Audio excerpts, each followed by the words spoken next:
গল্প কাহনের আজকের আয়োজনে থাকছে হুমায়ুন আহমেদের ছোট গল্প পাপ। হাজি নান্না মিয়ার গল্প আমি বড় চাচার মুখে শুনেছি। বড় চাচা রসিক মানুষ ছিলেন। তিনি হাজি মান্না মিয়ার বোকামির গল্পগুলি মজা করে করতেন। আমি তেমন মজা পেতাম না। গ্রামের মানুষদের রসিকতার প্যাটার্নটা আমাকে কখনো আকর্ষণ করে না। হাজি মান্না মিয়াকে নিয়ে প্রচলিত সবচেয়ে মজার গল্পটা বললেই গ্রাম্য রসিকতার প্যাটার্নটা বোঝা যাবে। মান্না মিয়া সপ্তাহে একদিন বৃহস্পতিবার রোজা রাখতেন। ক্ষুধা সহ্য করতে পারতেন না বলেই তিনি দুপুরের পর থেকে অস্থির হয়ে পড়তেন। ভেজা গামছা মাথায় দিয়ে পাটি পেতে গাছতলায় বসে থাকতেন। তখন যার সঙ্গে ওনার দেখা হতো উনি বলতেন, প্রতি সপ্তাহে একদিন রোজা রাখতে হবে এমন কোনো বিধান নেই, এই শেষ, রোজা আর রাখবো না। ইফতারের টাইম হবার আগেই তিনি আজান দিয়ে রোজা ভেঙে ফেলতেন। পরের বৃহস্পতিবার আবার রোজা রাখা হতো। আমার কাছ থেকে হাজি মান্না মিয়ার এই গল্প শুনে বাবা খুব রাগ করলেন। তিনি কঠিন গলায় বললেন, হাজি সাহেবকে নিয়ে কখনো যেন এই ধরনের কথা বলা না হয়। উনি আমার শিক্ষক। আমি ওনার কাছ থেকে কোরআন পাঠ শিখেছি। ওনার মতো সুফি মানুষ আমি আমার জীবনে দেখিনি। বাবা নিষেধ করেছেন বলেই হাজি মান্না মিয়ার গল্প বন্ধ হবে তা না। যতবারই গ্রামের বাড়িতে যাই বড় চাচা কোনো না কোনো গল্প ফাঁদেন। একবার শুনলাম তার বিয়ের গল্প। 70 বছরে তার নাকি বিয়ে শখ হলো। কোনো বাড়িতে দাওয়াত খেতে গেলে উকি ঝুঁকি মেরে বাড়িতে শিয়ানা মেয়ে আছে কিনা দেখার চেষ্টা করেন। খাওয়া দাওয়া শেষ হলে পান মুখে দিতে দিতে বলেন, বাড়িতে কি বিবাহযোগ্য কোনো মেয়ে আছে? বাড়ির লোকজন বলতো, পাত্র কে? হাজি মান্না মিয়া বলতেন, আমিই পাত্র। হাজি মান্না মিয়ার বিবাহ সংক্রান্ত গল্প যখন বাবার কানে তোলা হলো, আমিই তুললাম।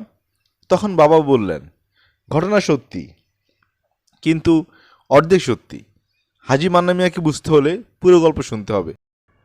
হাফ ট্রুথ মিথ্যার চেয়েও খারাপ। বাবার কাছ থেকে হাজি মান্না মিয়ার পুরো গল্প আমি শুনেছি। এক বৈঠকে শুনতে পেলে ভালো হতো, সেটা সম্ভব হয়নি। ভেঙে ভেঙে শুনেছি। আজ হাজি মান্না মিয়ার গল্প বাবার মতো করেই বলার চেষ্টা করছি। পাঠকেরা পছন্দ করবেন কিনা জানি না। পাঠকেরা জটিল গল্প পছন্দ করেন।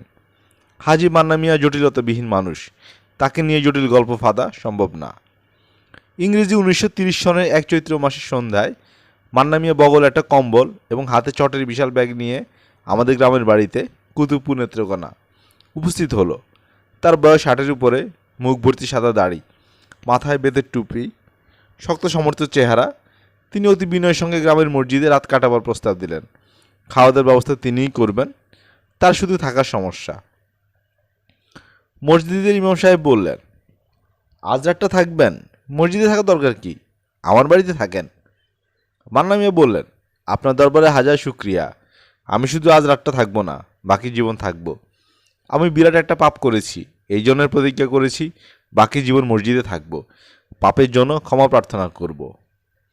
ইমাম সাহেব বললেন, কী পাপ করেছেন? মান্না মিয়া বিচলিত গলায় বললেন, কী পাপ করেছি এটা আমি জানি না, আল্লাহ পাক জানেন, তিনি সর্বজ্ঞানী। কী পাপ করেছেন আপনি জানেন না? জি না জনাব। আপনার দেশ কোথায়? আপনি কোত্থেকে এসেছেন? সেইটা জনাব আমি আপনাদের বলবো না। বলবেন না কেন? আমার বলতে ইচ্ছা করে না, এই জন্যে বলবো না। যদি কোনোদিন বলতে ইচ্ছা করে তখন বলবো। আপনারা যদি আমাকে থাকতে দেন তাহলে থাকবো, যদি না দেন অন্য কোনো জায়গার অনুসন্ধান করব। আপনি কি অনেক জায়গায় গিয়েছেন? জি জনাব, কেউ রাজি হয় নাই। মসজিদের ইমাম সাহেব চিন্তিত গলায় বললেন, ঠিক আছে, আজকে রাতটা থাকুন। আমি গ্রামের মুরব্বীদের সঙ্গে সলা পরামর্শ করে দেখি কি করা যায়। মান্না মিয়া বললেন, জনাব, বহুত শুক্রিয়া। মান্না মিয়া গ্রামের মসজিদে স্থায়ী হয়ে গেলেন। কিছুদিনের মধ্যেই সবাই তার গল্প জেনে গেল। জটিল কোনো গল্প না, খুবই সরল গল্প। মান্না মিয়ার বাড়ি ভাটিয়া অঞ্চলে। ঠিক কোন জায়গা সেটা তিনি কোনোদিনই বলেননি। এক রাতে তিনি স্বপ্ন দেখলেন তিনি হজ করছেন, কাবা শরীফের চারপাশে ঘুরছেন। স্বপ্ন দেখে তার ঘুম ভেঙে গেল। কিন্তু তিনি খুবই অস্থির বোধ করলেন, কারণ তিনি হতদরিদ্র মানুষ। হজে কিভাবে যাবেন? খরচ পাবেন কোথায়? তার গ্রামের মানুষরা তার স্বপ্নের কথা শুনল এবং তারাই চাঁদা তুলে হজে যাবার খরচ সংগ্রহ করল। তার অঞ্চলের মানুষরা খুবই উৎসাহী। তাদের অঞ্চলের প্রথম হাজি। সে সময় হজযাত্রাও ছিল দুরূহ। পাসপোর্টের প্রচলন ছিল না। পারমিট দেওয়া হতো বোম্বাই শহরে। সেখান থেকে জাহাজে করে সমুদ্র যাত্রা। অনেকেই বোম্বাই পর্যন্ত যেতেন। শেষ মুহূর্তে জাহাজ উঠতে পারতেন না, অসুস্থ হয়ে পড়তেন কিংবা জাহাজ ছেড়ে দিত। তারা নিজ অঞ্চলে ফিরে এসে হাজিদের মতোই জীবনযাপন করত। তাদেরকে বলা হতো বোম্বাই হাজি। অঞ্চলের মানুষরা তাদেরকেও যথার্থ সম্মান করত। মান্না মিয়া তার অঞ্চল থেকে নৌকায় এবং পায়ে হেঁটে নেত্রকোণে উপস্থিত হলেন। নেত্রকোনা থেকে ট্রেনে করে যাবেন গোয়ালন্দ, সেখান থেকে স্টিমারে কলকাতা, কলকাতা থেকে আবার ট্রেনে করে বোম্বাই শহর। দীর্ঘ ভ্রমণ। তার অঞ্চলের লোকজন তাকে অতি সমাদরে ট্রেনে তুলে দিয়ে চোখ মুছতে মুছতে বিদায় দিল। ট্রেন ছেড়ে দেওয়ার পর তিনি লক্ষ্য করলেন তার কোমরে বাঁধা টাকার খুঁটি, টাকার কাপড়ের ব্যাগ, ফিতা দিয়ে কোমরে বাঁধা থাকে, নেই।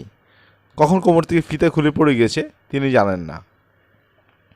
মান্না মিয়ার মনে হলো তিনি নিশ্চয়ই তার অজ্ঞাতে কোনো কঠিন পাপ করেছেন, যে কারণে আল্লাহ পাক শেষ মুহূর্তে তার হজযাত্রা বাতিল করেছেন। ট্রেন কোনাটি স্টেশনে থামলো। তিনি কম্বল এবং চটের বস্তা হাতে অজানা এক স্টেশনে নেমে পড়লেন। প্রতিজ্ঞা করলেন বাকি জীবন তিনি তার অজ্ঞাত পাপের জন্য ক্ষমা প্রার্থনা করবেন। আল্লাহ পাক যদি ক্ষমা করেন তাহলে তিনি আবার হজের ব্যবস্থা করবেন। মান্না মিয়া তখনই নিজের অঞ্চলে ফিরবেন। তার নামের আগে থাকবে হাজি। মান্না মিয়ার বাকি গল্প অতি সরল। তিনি থাকতেন মসজিদে, দিনরাত নামাজ কালাম পড়তেন। মসজিদের পাশে অতি টক প্রায় বিষাক্ত এক বড়ই গাছের নিচে বসে তসবি টানতেন। গ্রামের ছেলেমেয়েরা ভোরবেলা তার কাছে কোরআন পাঠ শিখত। এক এক দিন এক একজনের বাড়ি থেকে তার খাবার আসতো। মান্না মিয়া অজ্ঞাত পাপের সন্ধানে তার বেশিরভাগ সময় ব্যয় করতেন। একসময় তার মনে হলো ইসলাম ধর্মের বৈরাগ্যের স্থান নেই, অথচ তিনি চিরকুমার। এই অপরাধী হয়তো তার অপরাধ। তখন তিনি হঠাৎ করেই বিয়ের জন্য ব্যস্ত হয়ে উঠলেন। একবার তার মনে হলো তিনি শিশুদের যেমন পছন্দ করতেন না, অথচ নবী করিম সাল্লাল্লাহু আলাইহি ওয়াসাল্লাম শিশুদের খুবই পছন্দ করতেন। এটাই হয়তো তার অপরাধ। তিনি হঠাৎ শিশুদের জন্য ব্যস্ত হলেন। বাড়িতে বাড়িতে শিশুদের সন্ধানে যাওয়া, তাদের মাথায় হাত বুলিয়ে দেওয়া তার দৈনিক রুটিন হয়ে দাঁড়ালো। 6 বছর এভাবেই কেটে গেল। 7ম বর্ষের শুরুতে আমাদের গ্রামের মানুষরা চাঁদা তুলতে শুরু করলো।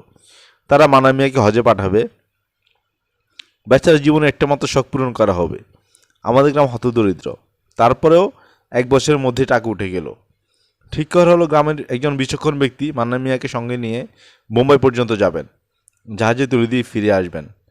মান্না মিয়া সেবারও যেতে পারলেন না। যাওয়া 2 দিন আগে কঠিন অসুখে পড়ে গেলেন।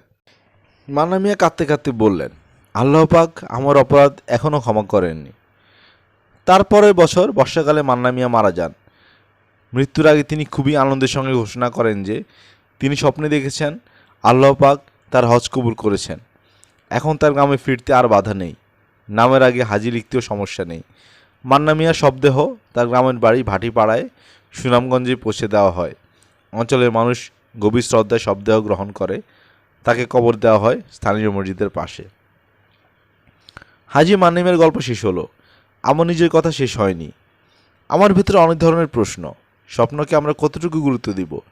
স্বপ্ন মানে তো ইচ্ছা পূরণ, নাকি ইচ্ছা পূরণের বাইরেও কিছু আছে? মান্না মিয়া বড় ধরনের কোনো অপরাধ কি সত্যিই করেছিলেন? যে মানুষ কখনো কোনো অপরাধ করেনি সে নিজেকে মহাপরাধী ভাববে, এত বোকা তো মানুষ না। মান্না মিয়া যে অপরাধটা করেছিলেন সেটা তাহলে কি? সাধু মানুষ কখনো পালায় না, অপরাধীরাই পালিয়ে বেড়ায়। মান্না মিয়া নিজ অঞ্চলে না গিয়ে আমাদের অঞ্চলেই পালিয়ে এসেছিলেন। তারপরে কিছু সমস্যা থেকে যায়, যেমন বড়ই গাছ বিষয়ক জটিলতা। গল্পে একটি বড়ই গাছের কথা উল্লেখ করেছি, যে গাছের বড়ইয়ের স্বাদ তিতা, মুখে দিলে থু করে ফেলে দিতে হয়। মান্না মিয়া যে গাছের নিচে বসে সারাদিন তসবি টানতেন, তার মৃত্যুর পরপর গাছের বড়ইয়ের গুণগত পরিবর্তন হয়। বড়ই হয়ে যায় মধুর মতো মিষ্টি। সে বড়ই আমি নিজেও খেয়ে দেখেছি। তবে এরও নিশ্চয়ই কোনো ব্যাখ্যা আছে, কিংবা ব্যাখ্যা নেই। আমরা ব্যাখ্যা এবং ব্যাখ্যাহীন এক জগতে বাস করে হিসাব মিলাতে চাই। কোনো হিসাবই কখনো মিলে না। এতক্ষণ আপনারা শুনছিলেন হুমায়ুন আহমেদের ছোট গল্প পাপ। আমরা নিয়মিত গল্প পাঠ করে শোনাচ্ছি। নিয়মিত গল্প শুনতে আমাদের চ্যানেলটি সাবস্ক্রাইব করে পাশে থাকুন। কমেন্ট বক্সে মতামত জানাতে ভুলবেন না। ধন্যবাদ।